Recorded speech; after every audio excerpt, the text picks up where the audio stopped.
నా సోదర సమానులైన బ్రహ్మనాయుడు గారికి, డబల్ టీవీ వీక్షిస్తున్న లక్షలాది ప్రేక్షకులందరూ కూడా మీ బుల్లెట్ ధర్మారావు నమస్కారాలు.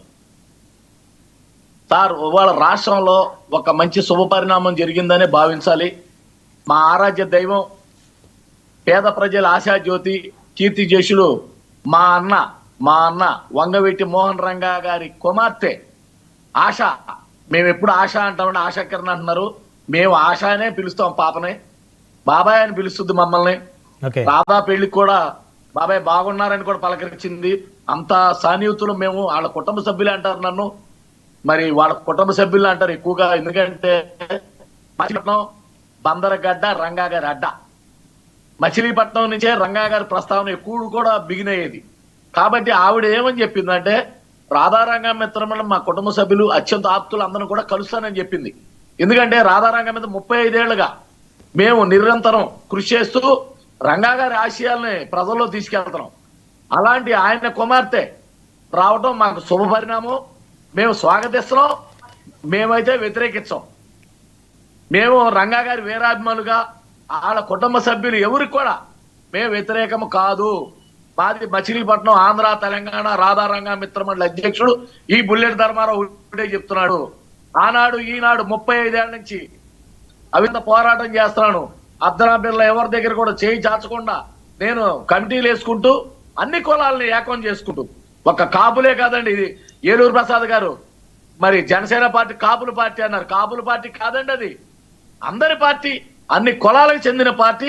అంటే వారి ఉద్దేశం ఏంటంటే ప్రతి సామాజిక వర్గం ఒక కమ్యూనిటీ ఓన్ చేసుకున్నారు అట్లానే అనే యాంగిల్ చెప్పారు వారు. లేదండి, మేము మొదటి నుంచి కూడా మేము కాపుల పార్టీ అనేది మాత్రం మేము ఎప్పుడు అనలేదు. అందరికీ అన్ని కులాలకు సంబంధించిన పార్టీ జనసేన పార్టీ. మేము కూడా ఏమంటున్నామంటే, ఈ యొక్క ఆశమ్మ రావటానికి మేము స్వాగతిస్తున్నాం.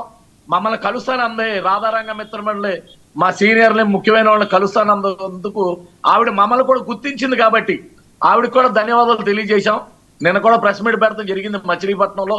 మరి రాధాబాబుని కూడా మేమే వ్యతిరేకించట్లేదు. మేము ఒకటే చెప్పాం, నేను మా యొక్క రాధారంగ మిత్రం సభ్యులు వాళ్ళు ఏ పార్టీలోకి వెళ్ళమంటే ఆ పార్టీలోకి వెళ్తానని మాకు ఆ గౌరవ మర్యాదలు ఇచ్చినందుకు మా అమ్మ, మా తల్లి ఆశాకి మేము కృతజ్ఞతలు తెలియజేస్తూ, అమ్మ నువ్వంటూ వస్తే మచ్చలేని వ్యక్తి మన వంగవీటి మోహన్ రంగా గారి తర్వాత ఈ రాష్ట్రంలో ఎవరైనా ఉన్నారంటే సనాతన ధర్మాన్ని భుజాన్ని వేసుకుని కోట్లాది మంది గుండెల్లో ప్రజలను గూడు కట్టుకున్న వ్యక్తి ఇవాళ ప్రస్తుతానికి ఏకైక వ్యక్తి మన కొణిదెల పవన్ కళ్యాణ్ గారు, జనసేన అధినేత. తల్లి నువ్వుంటూ వస్తే జనసేనలో చేరితే నీకు పూర్తిగా అన్నదండలు ఉంటాం. అంటే జనసేనలో చేరకపోతే అన్నదండలు ఉండవా? నేను అలా అంటలేదండి. ఆవిడ మా యొక్క అభిప్రాయం ఆవిడ రాధారంగ మిత్రులని నేను కలిసి వాళ్ళ అభిప్రాయం అని అడుగుతానంత కదా, అడుగుతానంటుంది. కాబట్టి మా యొక్క అభిప్రాయాన్ని తోసిపుచ్చదని మా నమ్మకం. ఎందుకంటే బాబాయ్ అని మమ్మల్ని అత్యంత మా అన్న రంగా గారి తమ్ముడిగా మా బాబాయ్ వ్యతిరేకించడం అన్న భావం ఆవిడకు ఉంటుందని తప్పకుండా దానికి ఆమోదిస్తారు. అంటే పవన్ కళ్యాణ్ గారి దగ్గర తీసుకెళ్లి మేమే ఆవిడ తీసుకెళ్తాం. నాదెళ్ల మనోహర్ గారి దగ్గర తీసుకెళ్తాం. ఆవిడ అందులో జాయిన్ చేద్దాం. ఎందుకంటే రాధాబాబు ఆల్రెడీ తెలుగుదేశంలో ఉన్నాడు. మేము కూటమిలో సపోర్ట్ లో ఉన్నాం. రాధారంగ మిత్రమండలి మేము కూటమి సపోర్ట్ లో ఉన్నాం. కాబట్టి ఆశా కూడా వస్తే, ఆశా కూడా జనసేన పార్టీలో చేరితే ఇద్దరు కూడా గెలిపించుకుని ఇద్దరు కూడా మేము రాధారంగం మీద పూర్తిగా అండగా ఉంటాం. కాదు, రాధారంగ మిత్రమండలి మొత్తం జనసేనతోనే ఉందా? 100% అన్ని పార్టీలో ఉన్నారు కదా రంగా గారి అభిమానులు. ఏదండి, అన్ని పార్టీలో ఉన్నారు కదా రంగా గారి అభిమానులు. మీరు ఒక పార్టీకి పరిమితం చేస్తారని? అన్ని పార్టీలు ఉండొచ్చండి. కానీ కూటమికి మద్దతు పలికింది ఈ బుల్లెట్ ధర్మే. మేము కూటమి పవన్ కళ్యాణ్ గారు పిఠాపురంలో చేశా, మరి నాదెళ్ల మనోహర్ చేశా, రాష్ట్ర వ్యాప్తంగా సుడిగాలి పర్యటన చేసి నేను 42 నియోజకవర్గాల్లో పవన్ కళ్యాణ్ గారు పెద్దన పాత్ర పోషించమన్నాడు. దానికి తగ్గట్టుగానే కులం మతం చూడలేదు. ఆ అభ్యర్థులు గెలుపు కృషి చేశాం. కాబట్టి మేము రాధారంగ మిత్రులు పవన్ కళ్యాణ్ గారికి జనసేనకి మద్దతుగా ఉన్నాం మేము.